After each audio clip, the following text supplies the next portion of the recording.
علیہ وسلم کے پیارے دیوان ہیں۔ مصیبت کتنی بھی ہو اور کتنی ہی بڑی کیوں نہ ہو، اللہ رب العزت جل جلالہ کہ وہ بندے جن کے ساتھ ماں باپ کی دعائیں ہوتی ہیں اللہ مصیبتوں کو ٹال دیتا ہے۔ آئیے میں آپ کو بتاؤں، بخاری شریف میں ہے، یہ بخاری شریف کی حدیث ہے۔ تین دوست لوگ، تین ساتھی سفر پر روانہ ہوئے، اور جب سفر پر روانہ ہوئے تو ایک غار نظر آئی جہاں پر جا کر کے وہ لوگ بیٹھ گئے۔ پہاڑ کے اندر ایک غار تھی، غار میں جا کر بیٹھے تھوڑا سا سستانے کے لیے۔ ابھی اندر جا کر کے بیٹھے ہی تھے کہ اچانک پہاڑ سے ایک پتھر لڑکا، اور جو غار کا دہانہ تھا، جو سوراخ تھا جہاں سے وہ لوگ اندر انٹر ہوئے تھے، اس سوراخ پر آ کر کے وہ پتھر آ کر کے اٹک گیا۔ اب غار ہو گئی بند، اب پہاڑ کا پتھر، وہ کتنا بڑا پتھر، اور وہ آ کے غار کے دہانے پر جو ہے وہ رک گیا۔ اب نہ اندر سانس پہنچ، ہوا پہنچ رہی ہے، نہ باہر نکلنے کی کوئی چانسز۔ تینوں کے تین پریشان اور سوچنے پر مجبور ہوئے کہ اب تو ہم جیتے جی اس قبر کے اندر دفن ہو جائیں گے، بس اب کوئی سبیل نہیں ہے۔ یہ بخاری شریف کی حدیث، باہر نکلنے کی کوئی گنجائش نہیں ہے، ہوا کے اندر پہنچنے کی کوئی گنجائش نہیں ہے۔ تو تینوں میں سے ایک نے کہا کہ چلو کیوں نہ ایک کام کر لیں کہ ہم تینوں اللہ کی بارگاہ میں باری باری دعا کرتے ہیں، جس کسی کی زندگی میں کوئی نیک عمل ہوا ہو، اس نیک عمل کے وسیلے سے اللہ کی بارگاہ میں دعا کرتے ہیں، شاید اس کی وجہ سے اللہ ہم پر کرم کی نظر فرمائے۔ اب پہلے نے ہاتھ اٹھائے، تو اب غور سے سنو، پہلے نے دعا کے لیے ہاتھ اٹھائے اور عرض کرنے لگا، میرے کریم تجھ سے کوئی چیز چھپی ہوئی نہیں، تو دلوں کے بھید کو جانتا ہے۔ مولا تو جانتا ہے کہ میں بکریاں چراتا تھا اور رات کو تھک کر کے گھر آتا تھا، سب سے پہلے بکریوں کے دودھ کو دو کر میں اپنی ماں باپ کو پلاتا تھا، پھر اپنے بیوی بچوں کو پلاتا تھا، اور میں پھر خود بعد میں پیتا تھا۔ ایک مرتبہ بکریاں چرا کر مجھے آنے میں تاخیر ہو گئی، اور جب گھر پہنچا تو میرے ماں باپ کی آنکھ لگ گئی تھی، میرے ماں باپ کی آنکھ لگ گئی تھی۔ اب میں نے دیکھا کہ ماں باپ کی آنکھ لگ گئی ہے، میں بکریوں کا دودھ دوہا، اور دوہنے کے بعد جیسے ہی ماں باپ کے پاس پہنچا تو ان کی تو آنکھ لگ گئی تھی۔ اب میں نے سوچا ہلا کر کے اٹھاتا ہوں تو بے ادبی ہے، آواز دے کے اٹھاتا ہوں تو بے ادبی ہے۔ میرے بچے میرے قدموں کے پاس تھے، بھوک سے تڑپ رہے تھے، لیکن میں نے ان کو جو ہے دودھ نہیں پلایا معمول کے مطابق، نہ خود پیا۔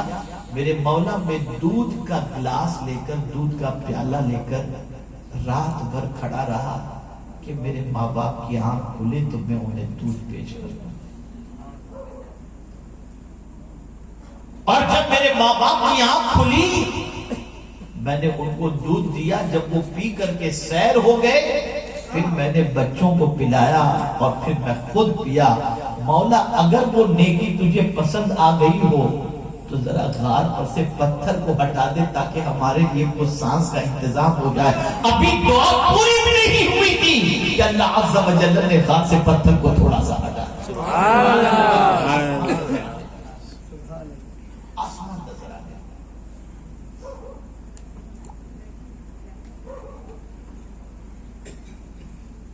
پھر دوسرے کی باری آئی، کیونکہ اس میں بھی بہت نصیحت ہے، تو دوسرے نے ہاتھ اٹھائے دعا کے لیے، اے میرے کریم، اے میرے معبود، تو علیم و خبیر ہے،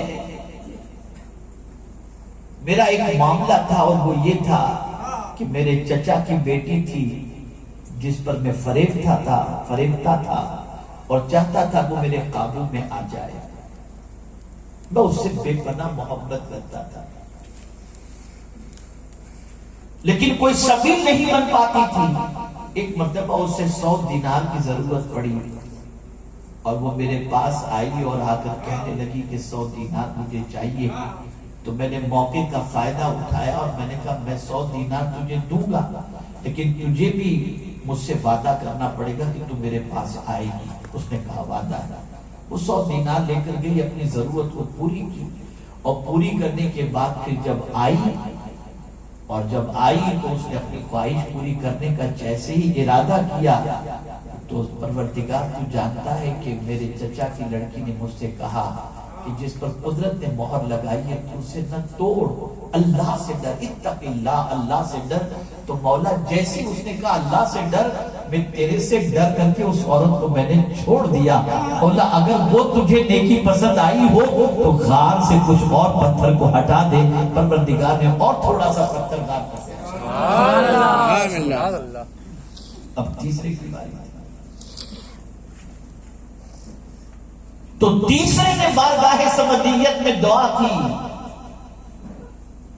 اے میرے کریم, میرے پاس ایک شخص کام کرتا تھا, مزدوری کرتا تھا اور مزدوری کرتے کرتے ایک مرتبہ ایسا ہوا کہ ایک دن کی مزدوری اس نے مجھ سے نہیں لی اور بغیر لیے وہ چلا گیا. میں بہت تلاش کیا, وہ مجھے نہیں ملا. تو مولا میں نے اس کی مزدوری سے ایک گائے خریدی اور پھر اس گائے سے کئی گائے ہوئی.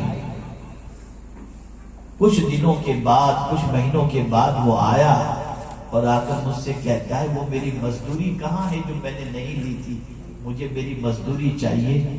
تو میں نے اس سے کہا تھا کہ جتنی بھی یہ گائے نظر آ رہی ہیں اور اس کے چرواہا جو نظر آ رہا ہے یہ سب تیرا ہی ہے. تو وہ کہنے لگا تم میرا مذاق کر رہے ہو. تو مولا میں نے اس سے کہا تھا میں مذاق نہیں کر رہا تھا, تیری ایک دن کی مزدوری سے میں نے گائے خریدی تھی اور گائے خریدنے کے بعد اسی سے اتنی گائے ہوئی ہے اور یہ سب کچھ تیرا ہے. بس اس نے میرے مولا دعائیں دی, مولا اگر میرا وہ عمل تجھے پسند آ گیا ہو تو ہمارے لیے یہ غار کا دہانہ کھول دے. اور پورا پتھر ہٹ گیا اور میں آسمان کھلا نظر آنے لگا اور آسانی سے وہ نکل گیا. سبحان اللہ. یہ بخاری شریف کی حدیث. پہلی دعا کا جو ذکر ہے وہ ماں کی خدمت, باپ کی خدمت. بڑے سے بڑی مصیبت کیوں نہ ہو, ماں باپ کی خدمت کے صلے میں اللہ اسے دور کر دیتا. اور زندگی میں کبھی بھی والدین کے ساتھ بد سلوکی کرنا تو بہت دور کی بات ہے, سوچنا بھی نہیں, کبھی سوچنا بھی نہیں. اتنا اونچا مرتبہ ہے ماں باپ کا کہ آقا کریم صلی اللہ تعالی علیہ وسلم سے ایک صحابی نے پوچھا یا رسول اللہ صلی اللہ تعالی علیہ وسلم ماں باپ کا مرتبہ کیا ہے؟ سرکار نے فرمایا وہ تمہاری جنت بھی ہیں اور تمہاری دوزخ بھی ہیں. اگر تم ان کی خدمت کر لو تو تمہارے لیے جنت ہے اور اگر ان کی بات نہ مانو تو تمہارے لیے دوزخ ہے. یعنی ماں باپ جنت میں جانے کا ذریعہ ہے اور ماں باپ دوزخ میں جانے کا بھی ذریعہ ہے. اگر ماں باپ کی بات مانو, ان کو راضی کر لو تو یہی راضی کرنا تمہیں جنتی بنا دے گا, اور اگر ماں باپ کو تم نے دکھایا تو ان کو دکھانا ہی تمہارے لیے جہنم میں جانے کا سبب بن جائے. بہت اونچا مقام ہے ماں باپ کا, بہت اونچا مقام. کسی نے کہا تھا آقا کریم صلی اللہ علیہ وسلم سے کہ میں نے نظر مانی ہے کہ میرا یہ کام ہوگا تو میں جنت کی چوکھٹ چوموں گا. اب سرکار میں نے یہ نظر تو مان لی, اب جنت کی چوکھٹ کیسے چوموں؟ تو فرمایا جا تیری ماں کے قدم کو چوم لے, جنت کی چوکھٹ چومنے کا ثواب ہے. تو حج کرنے لگے ماں کا انتقال کی قبر کی چوکھٹ کو پائنتی کو چوم لے جنت کی چوکھٹ چومنے کا ثواب ملے گا. عرض کرنے لگا مجھے نہیں معلوم کہ قبرستان کے اندر میری ماں کی قبر کون سی ہے. فرمایا کسی بھی قبر کو ماں کی قبر تصور کر کے چوم لے, اللہ تجھے جنت کی چوکھٹ چومنے کا ثواب. سبحان اللہ. اب تو پہلے کولڈ ہاؤس تھا, اب اولڈ ہاؤس بننے لگ گیا. ماں باپ بوڑھے ہو تو وہاں اولڈ ہاؤس میں ڈال دو. بہت پریشان کرتے ہیں, بہت چلاتے ہیں, بہت کھانستے ہیں, بہت ستاتے ہیں, بہت کٹ کٹ کرتے ہیں, اٹھاؤ ہی نہیں لے گا. العیاذ باللہ, العیاذ باللہ. اے رسول گرامی وقار صلی اللہ تعالی علیہ وسلم کے دیوانوں, یہ حدیث ہمیشہ کے لیے ذہن میں محفوظ رکھو. جنت کے 2 دروازے ہیں اور جہنم کے بھی 2 دروازے ہیں. جو شخص صبح اللہ کی اطاعت کرتا ہے اور ماں باپ کی اطاعت کرتا ہے, دونوں جنت کے دروازے اس کے لیے کھول دیے. سبحان اللہ, سبحان اللہ. اور اگر کوئی ماں باپ کی اور قدرت کی نافرمانی کرے تو اس کے لیے جہنم کے دروازے کھول دیے جاتے ہیں. کیا سمجھتے ہو ماں باپ کو؟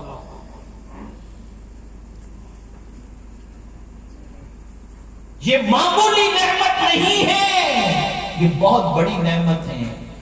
اگر ماں باپ نہ ہوتے تو آپ دنیا میں آتے ہی کہاں سے, نعمتیں ملتی کہاں سے؟ آپ کے دنیا میں آنے کا ذریعہ ہی اللہ نے اس ماں باپ کو بنایا ہے. مجھے حیرت ہوتی ہے اس بچے کے اوپر جس کی شادی ہوتے ہی بس اس کو ماں اچھی نہیں لگتی, باپ اچھا نہیں لگتا, اور وہ عورت جوانی کے بعد جو اسے میسر ہوئی اس کی محبت میں گرفتار ہو کر کے کبھی ماں کو برا کہہ رہا ہے, کبھی باپ کو برا کہہ رہا ہے, اور کبھی ان کی دل آزاری کر رہا ہے اور ان کی ناراضگی کو دعوت دیتا جا رہا ہے.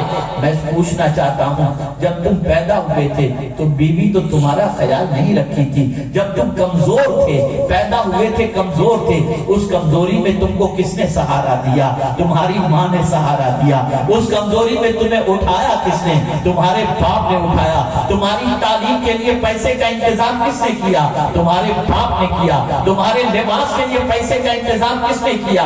تمہارے باپ نے کیا. تمہاری اسکول کی فیس کس نے بھری؟ تمہارے باپ نے بھری ہے. تمہارے علاج و معالجے کا انتظام کس نے کیا؟ تمہارے باپ نے کیا ہے. تمہارے لیے کھانا کون پکاتا تھا؟ تمہاری ماں پکاتی تھی.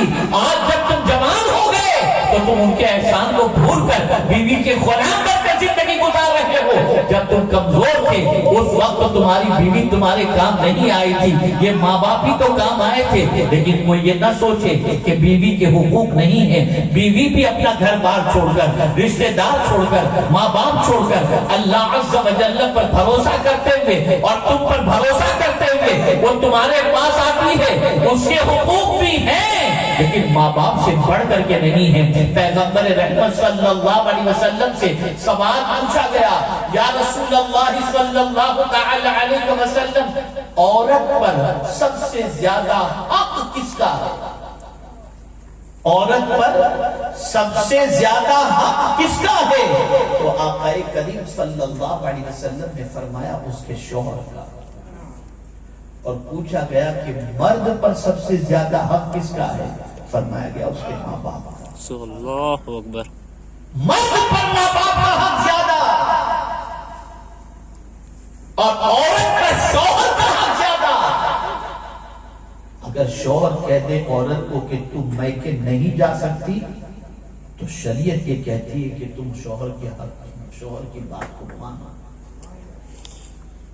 لیکن جس شوہر کے پاس شریعت ہوگی, جس شوہر کے دل میں آقا کریم صلی اللہ علیہ وسلم کی محبت ہوگی, جو دین اسلام سے واقفیت رکھتا ہوگا, وہ کبھی اپنی بیوی پر زیادتی اور ظلم نہیں کرے گا.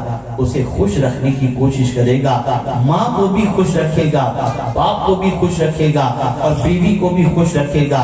اور جو بیوی نیک اور صالحہ ہوگی وہ کبھی اپنے شوہر سے یہ نہیں کہے گی ماں کو دھکے مار کے نکال دے، تمہاری ماں بہت ستاتی ہے، نہیں، بلکہ وہ ہمیشہ کوشش کرے گی کہ شوہر کی ماں خوش رہے تاکہ شوہر خوش رہے۔ اے رسول اعظم صلی اللہ تعالی علیہ وسلم کے دیوانوں، ماں باپ کا مرتبہ بہت عرف و اعلیٰ ہے، ماں باپ کا مقام بہت بلند و بالا ہے۔ آقا کریم صلی اللہ علیہ وسلم کے ارشادات کا اگر آپ مطالعہ کریں تو آپ کو پتا چلے گا کہ اللہ عز و جل نے ان کے حقوق کتنے عظیم رکھے ہیں۔ اللہ اکبر۔ رسول اعظم صلی اللہ علیہ وسلم فرماتے ہیں ان اللہ حرم علیکم، اللہ تعالیٰ نے تم پر حرام فرمایا ہے ماں باپ کی نافرمانی۔ اللہ، اور یہ حدیث ذہن میں رکھ لو، جنت کی خوشبو 500 سال کی مسافت کی دوری سے آتی ہے۔ کتنے سال کی دوری سے؟ 500 سال 500 سال کی مسافت کی دوری سے جنت کی خوشبو آتی ہے۔ لیکن میرے سرکار صلی اللہ علیہ وسلم فرماتے ہیں 3 لوگ ایسے ہیں جنہیں جنت کی خوشبو بھی نہیں ملے گی۔ اللہ اکبر کبیر۔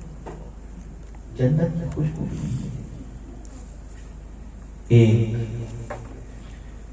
وہ شخص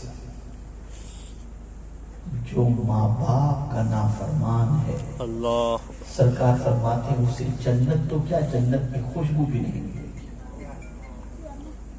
جنت کی خوشبو بھی نہیں ملے گی۔ دوسرا وہ شخص جو زنا کرتا ہے اور بغیر توبہ کیے مر جائے، اللہ، اسے بھی جنت کی خوشبو نہیں ملے گی۔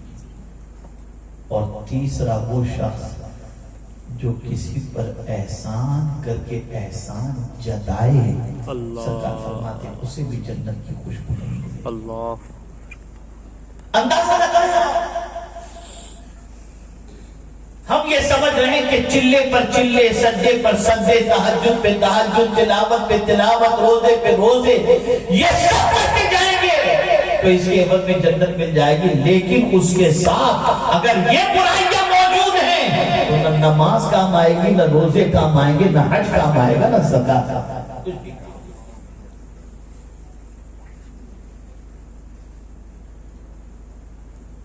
بس اوقات ایسا ہوتا ہے کہ ماں باپ کا مزاج تھوڑا سا چڑچڑا ہوتا ہے، ماں تھوڑا سا چلا کر بول دیتی ہے، کبھی بہو سمجھ میں نہیں آئی تو اس کو کچھ بول دیتی ہے، سارے معاملات ہوتے رہتے، گھر ہوتا ہے تو ساری چیزیں ہوتی ہیں۔ کبھی ماں باپ کی طرف سے زیادتی بھی ہو جاتی ہے۔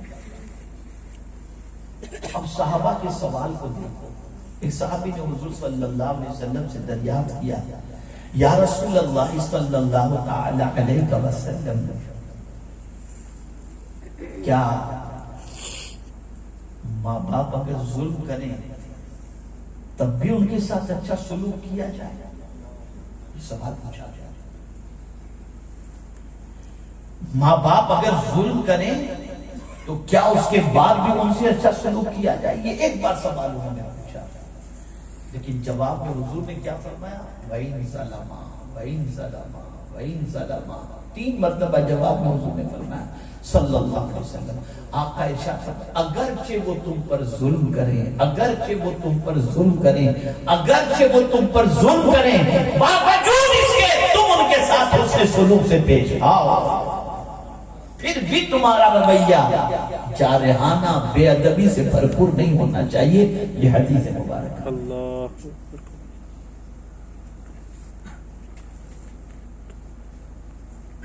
اور میں نے زندگی میں بہت ساروں کو دیکھا ہے، اتنوں کو دیکھا ہے جس کی کوئی انتہا نہیں، جس کے پیچھے پوری دنیا مٹانے کے لیے لگ جاتی ہے کہ اسے تو ختم کر کے رہیں گے، لیکن جب دیکھتے ہیں کہ وہ نہیں مٹتا اور تلاش کرتے ہیں کون سی چیز ہے جو اس کو مٹنے سے بچا دیتی ہے تو پتہ چلتا ہے ماں کی دعا بچا۔ سبحان اللہ، سبحان اللہ۔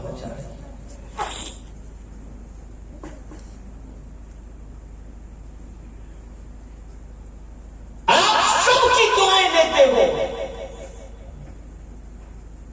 علماء آئے، مشائخ آئے، پیر صاحبان آئے تو خدمت میں لگ جاتے ہو، اچھی چیز ہے، لگنا چاہیے، کوئی گناہ کا کام نہیں، اور سوچتے ہو کہ ان کی دعا مل جائے، آپ کی نیت بھی اچھی ہے، لیکن جتنی خدمت، پیر دبانا، سر دبانا، جوتے صاف کرنا، آگے جوتے رکھنا، اتنا سب کچھ کرتے ہو، کسی دن ماں باپ کے لیے بھی کر کے دیکھو، سبحان اللہ. کسی دن کر کے دیکھو. ماں گھر سے نکلنے والی ہے، اس کے جوتے صاف کر کے اس کے قدموں میں پہنا تو اس کے پیروں کے اندر. میں پھر خدا کی قسم میں آپ کو کہتا ہوں، پھر جو وہ دعا دے گی نا، اس دعا کا مقابلہ کوئی نہیں کر سکتا. اللہ کبھی باپ نکل رہا ہو، اس کے لیے آپ جوتے اس کے صاف کر کے اس کے سامنے رکھ دیجیے. رات کو وہ سو رہے ہو، لاؤ میں آپ کو پیر دبا دیتا ہوں، تھوڑی سکون کی نیند آ جائے گی، پھر آپ دیکھیے، پھر جو دعا نکلے گی اس دعا کا مقابلہ کوئی نہیں کر سکتا، کوئی نہیں کر سکتا. بہت بڑا در ہے، بہت بڑی دعا کا در ہے. ان کی دعائیں لو، تمہاری دنیا اور آخرت دونوں سنور جائے. آپ جانتے ہیں بہت سرکار صلی اللہ علیہ وسلم کی محبت میں ڈوب کر حضرت اویس قرنی رضی اللہ تعالیٰ عنہ کی نسبت سے اپنے بیٹے کا نام اویس رکھتے ہیں کہ بڑے عاشق رسول تھے حضرت اویس قرنی. یقیناً عاشق رسول تھے. مجھے ان کے مزار اقدس پر حاضری کی سعادت نصیب. سبحان اللہ. سرکار صلی اللہ علیہ وسلم کا زمانہ پایا. حضور صلی اللہ علیہ وسلم سے عرض کرتے ہیں، یا رسول اللہ صلی اللہ تعالی علیہ وسلم، بڑی تمنا ہے حضور کی زیارت کے لیے میں حاضر ہو جاؤں، لیکن یا رسول اللہ صلی اللہ تعالی علیہ وسلم، میری ماں کی بوڑھی ماں کی خدمت کرنے کے لیے میرے علاوہ کوئی نہیں ہے، اب حضور کا کیا حکم ہے؟ کوئی چھوٹا درجہ نہیں ملتا اگر سرکار صلی اللہ علیہ وسلم کی زیارت کرتے تو صحابیت کا مقام ملتا. صحابیت کا مقام. اور ہر صحابی کے لیے پروردگار نے فرمایا رضی اللہ عنہ ورضوا عنہ وکلا وعد اللہ الحسنى. سب کے ساتھ اللہ نے اچھا وعدہ فرمایا ہے. صحابیت کے مقام پر حضرت اویس قرنی پہنچ جاتے ہیں، لیکن حضور صلی اللہ علیہ وسلم سے جب عرض کیا، یا رسول اللہ صلی اللہ تعالی علیہ وسلم، جی چاہتا ہے آپ کی زیارت کے لیے. ہم یمن میں رہتے تھے اور سرکار مدینے میں تھے صلی اللہ علیہ وسلم، اجازت چاہیے. حضور کیا حکم ہے؟ ماں خدمت کی محتاج ہے، طبیعت چاہتی حضور کے رخ زیبا کی زیارت کرنا. سرکار نے فرمایا اویس، یمن میں رہ کر کے ماں کی خدمت کر، یمن میں رہ کر ماں کی خدمت کر. رک گئے.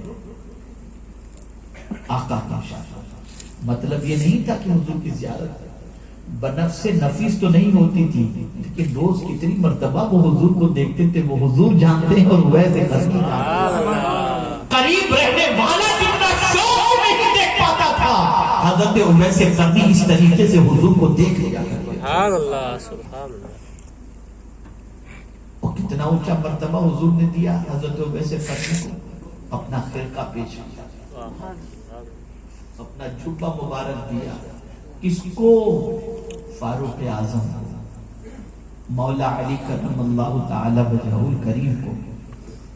اور دونوں کو دیکھ کر ارشاد فرمایا، جاؤ یمن میں قرن کر کے علاقہ ہے، وہاں کسی سے پوچھنا اویس کون ہے، اور جب میرے اویس سے تمہاری ملاقات ہو تو میرا یہ خرقہ پیش کر دینا، اور اویس سے کہنا میری امت کے لیے بخشش کی دعا ہے، میری امت کے لیے بخشش کی دعا ہے. اللہ اکبر.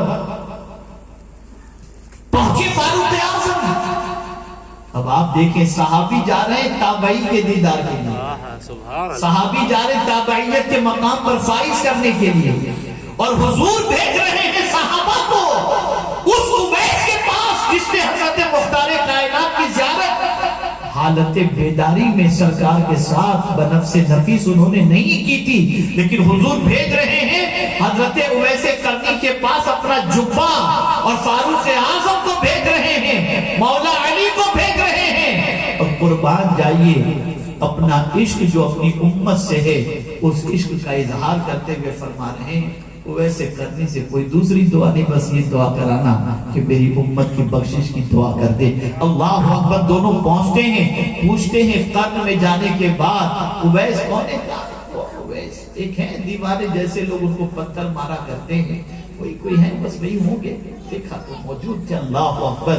پوچھا تو اب حضرت اویس قرنی نے سوال پوچھا فاروق اعظم سے۔ کیا سوال پوچھا؟ سوال یہ پوچھا کہ آپ نے حضور کو دیکھا ہے؟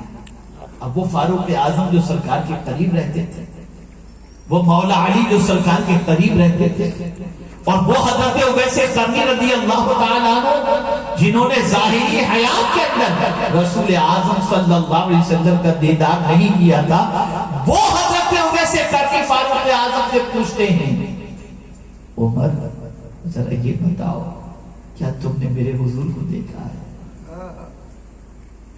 عرض کرتے ہیں ہاں دیکھا ہے۔ اب دندان مبارک کے بارے میں سوال پوچھتے ہیں کہ آپ کے دندان مبارک کتنے شہید ہوئے تھے، کتنے دندان مبارک تھے اور کتنے نہیں تھے؟ فاروق اعظم خاموش ہو جاتے ہیں۔ اللہ اکبر۔ لیکن قربان جائیے حضرت اویس قرنی دور رہ کر کے حضور کی زیارت اس طریقے سے کرتے تھے جیسا قریب رہنے والا بھی نہیں کر سکتا تھا۔ اور پھر آپ دیکھیں سرکار صلی اللہ علیہ وسلم نے ایک فکر عطا فرمائی کہ اگر تم تلاش کرنا چاہو کسی کی دعا لینے کے لیے تو دیکھو اگر معاشرے کے اندر کوئی شخص ایسا ہو جو ماں کی خدمت کر رہا ہو تو اس کو تنہا نہیں ہوتا، اس کی دعا کی قبولیت کے پیچھے اس کی ماں کی دعا بھی لگی رہتی ہے۔ تو جب وہ دعا کر دے گا تمہارا بیڑا پار ہو جائے گا۔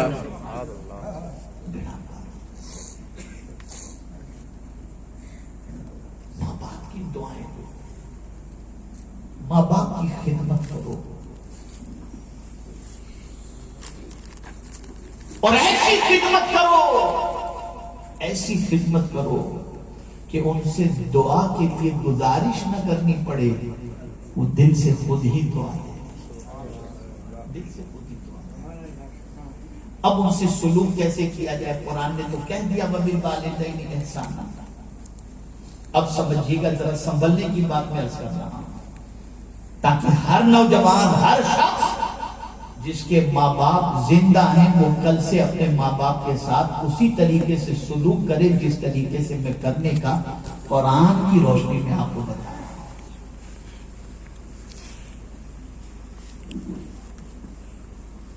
قرآن کہتا ہے وَقَضَىٰ رَبُّكَ أَلَّا تَعْبُدُوا إِلَّا إِيَّاهُ وَبِالْوَالِدَيْنِ إِحْسَانًا إِمَّا يَبْلُغَنَّ عِندَكَ الْكِبَرَ أَحَدُهُمَا أَوْ كِلَاهُمَا فَلَا تَقُلْ لَهُمَا اُفٍّ۔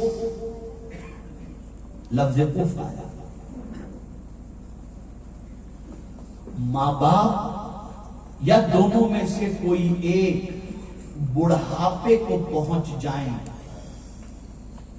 دونوں یا دونوں میں سے کوئی ایک بڑھاپے کو پہنچ جائیں فلا تقل لهما اف، تو انہیں اف بھی نہ کہو۔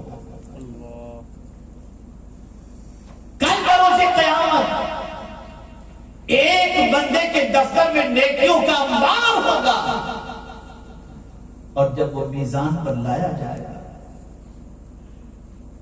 اور اس کے اعمال نامے کو میزان پہ رکھا جائے گا تو نیکیوں کا دفتر نیکیوں سے بھرا پڑا ہوگا، قریب ہوگا کہ اس کے لیے بخشش کا پروانہ مل جائے۔ اتنے میں ایک پرچہ گناہ کے پلڑے میں آ کر کے گرے گا، جس کی وجہ سے ساری نیکیاں ختم اور وہ گناہ وزنی ہو جائے اور حکم ہوگا اسے جہنم میں ڈال دو۔ وہ تہجد گزار بھی تھا، روزے دار بھی، تلاوت کرنے والا بھی، عابد شب زندہ دار بھی، لیکن حکم ہوگا اسے جہنم میں ڈال دو۔ وہ عرض کرے گا مولا اس پرچی میں کیا لکھا تھا یا کیا ہے جس کی وجہ سے مجھے جہنم میں ڈالا جا رہا ہے؟